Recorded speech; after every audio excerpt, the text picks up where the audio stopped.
This is the Killer Innovations Podcast with Phil McKinney. Keep in mind that the information and opinions expressed in this podcast are Phil's, and Phil's alone, and they don't necessarily reflect those of his past, current, or future employers.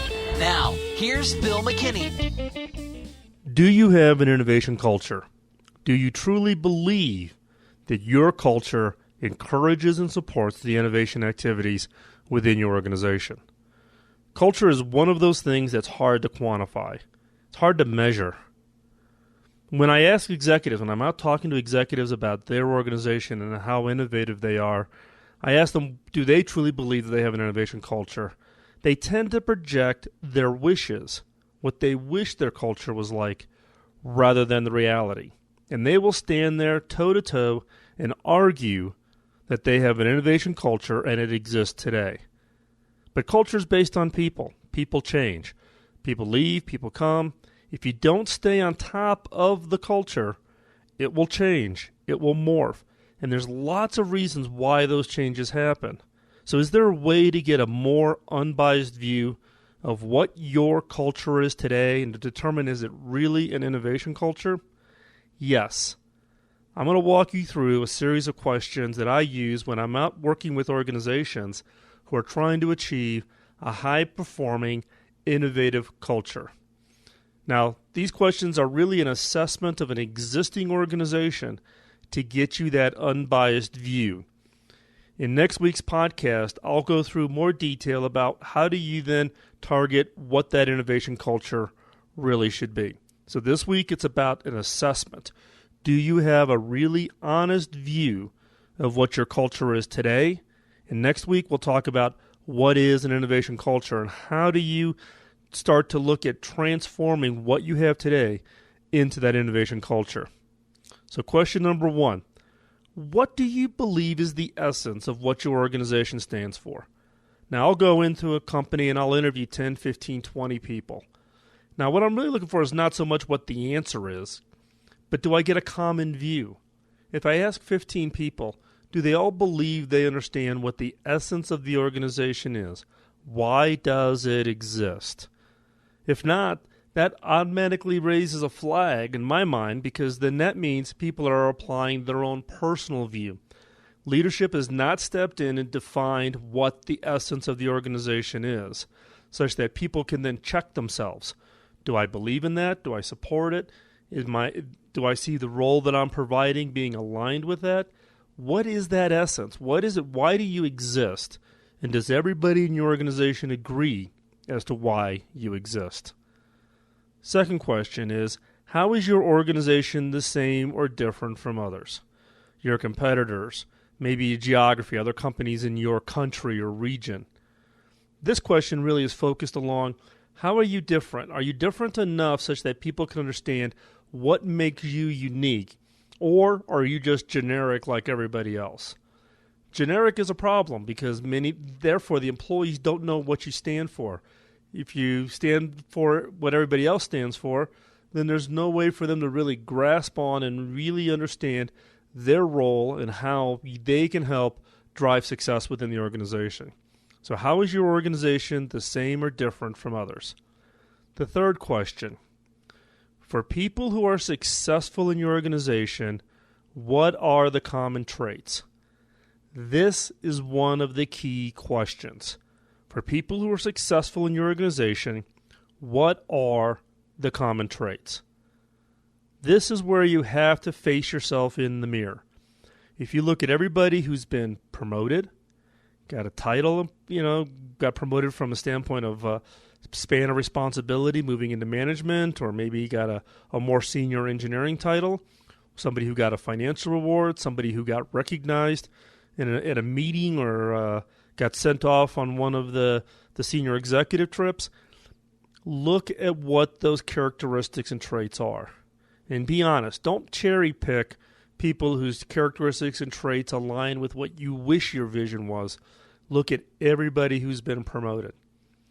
Now, I went into one organization not too long ago, not something based here in the U.S., somebody based outside the U.S., and you looked at those organizations. When I asked the senior leaders, when I asked the CEO to run through this exercise, they came back and they had to honestly face up to the fact that in some cases, the people who had been, quote, successful in their organizations were those people who played the corporate politics the best.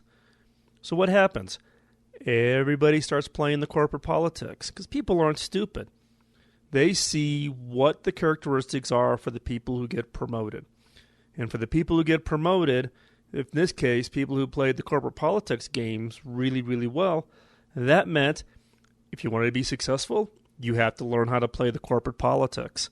And that became the core of their culture. If you were to be successful and you were to be part of this organization, you had to play the corporate politics game better than anybody else. In this case, the CEO sat down, realized the mistake, and began transforming his culture. He looked at getting rid of those people who had a characteristic that they didn't want, and identifying and rewarding those people who were exhibiting the characteristics that they wanted. Now, the flip side to this question is, what are the characteristics of people who failed in your organization? People who have left, either they just quit, or they got hired away by somebody else, possibly even people that you fired, or people who are actually in your organization but who just aren't successful. What are those characteristics? Now, in that case, you're also trying to be honest. You're looking at yourself in the mirror. Are you ignoring those people who actually have the characteristics that you want in your culture, but because of some other thing that's holding you back, these people aren't being successful? This is an opportunity to look at both of these questions. Look at the people who are successful, look at the people who failed in your organization, and understand what are those characteristics. Again, don't cherry pick. Look at everybody who's left your organization. Look at everybody who's been fired. Look at everybody who has been left because they got hired away. And don't think that just because you do an exit interview, you've satisfied this requirement. People who leave and who go through an exit interview tend to be very nice. They don't want to burn the bridge. They never know. They might actually come back to that organization at some point, or they might need a reference. So you don't get a true, unbiased, unvarnished opinion when in an exit interview. You need to step back. You need to go back and look at performance reviews. Talk to the people who worked with them. Try to understand those characteristics of the people who failed within your organization. And what does that say about your culture? Fifth question. Who are the 5 most respected people in your organization?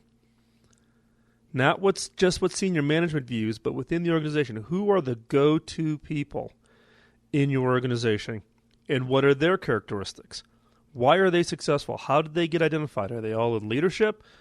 What is it? Because what you want is not just 5, but you want 10, you want 50. You want 50 of those kinds of people. You want those people that are highly respected in your organization. They are obviously exhibiting some form of a culture that attracts other people to them. People respect them. They go to them for their answers. It could be teamwork. It could be their willingness to drop what they're working on in order to help somebody else with their project. What is it? What is it about that characteristic, about these 5 people, that really make them highly successful? And then last, the question is what are the characteristics of the missed opportunities and failures of the organization? Did you miss something that your competitors picked up on and now you find yourself behind? Those are missed opportunities. Failures, projects that started that just totally did not work out. Is there a common set of characteristics? What's the process that each of those projects went through? Missed opportunities. Is it a case where senior management would not approve the early work on it and waited too long before starting the work, and therefore you missed out on a complete opportunity? Or is it a case where projects have failed because they weren't really a selected project, they were a pet project of a senior executive, which means there was really no effort to validate that this was the right project to work on. It's just because somebody had it as their pet project, everybody was off working on it. And yet, when the project was done and delivered, it totally failed because it really wasn't something the market needed or that really advanced your business. It was simply done as a science experiment for some executive. So what are the characteristics of those missed opportunities and failures in your organization? So if you go back and you ask yourself all 6 of these questions and be brutally honest, look at yourself, look at the people, look at your organization, and look at the failed missed opportunities and those failures within those programs. Look at it all. Lay it out. Write it up on a whiteboard. Truly try to understand, reverse out, what does this say about your organization, about your culture? What are the characteristics that make it up? So now step back and try to derive what is your culture, but also identify what is not your culture. If your culture is people who've been successful are good team players, very supportive, willing to help out, reach across the silos, and be highly successful, that is a great culture. If your culture is people get promoted because of self-promotion, it's all about them, not the teamwork, then that's a different kind of culture. Now, that may be okay for you. It may not be okay for you. In the case of innovation, teamwork is critical. So go through all 6 of these questions and go about quantifying what does it say about your culture. This is your assessment. And list out what does the 6 questions answer, but more importantly, what would you now describe as your culture based on the answers to these questions? And go through each one of those items, and those that you don't like, flip it and write out what you wish your culture was. This is going from what is your culture now to what you wish your culture is. And that becomes now a target list of the things that you need to work on within your organization. Now, as I said, in next week's podcast, we're going to talk about what are the characteristics of a highly innovative culture. Now, it doesn't matter whether you're in technology or, hospitality or restaurant. The characteristics of an innovation culture is generic to the industry you operate in. And that's what we'll talk about next week. So the homework assignment before the next podcast is for you to go through and do this honest assessment. Truly understand what it is about your organization that defines who you are today, what constitutes success, what constitutes failure, and the characteristics of your people, and what has been your history of being successful or not successful in opportunities and projects. So again, that's your homework assignment before the next podcast. With that, thank you for listening to this week's podcast. If you have feedback, comments, questions, or suggestions for future shows, send them to me at feedback@philmckinney.com. The podcast is getting back onto a regular schedule, so feel free to subscribe. You can subscribe in iTunes or any of the other podcast sites that are out there. You can also find the direct feed for the podcast so you get it right away over on the main page at philmckinney.com. If you're interested in more information about how to be more innovative or how to help your organization be more creative and more innovative, pick up the book Beyond the Obvious. It's available in all the bookstores. It's available for digital download. It's also now available as an audiobook. And with that, I thank you for your time out of your busy schedule. I look forward to hearing your feedback. We'll talk to you next week. Bye-bye.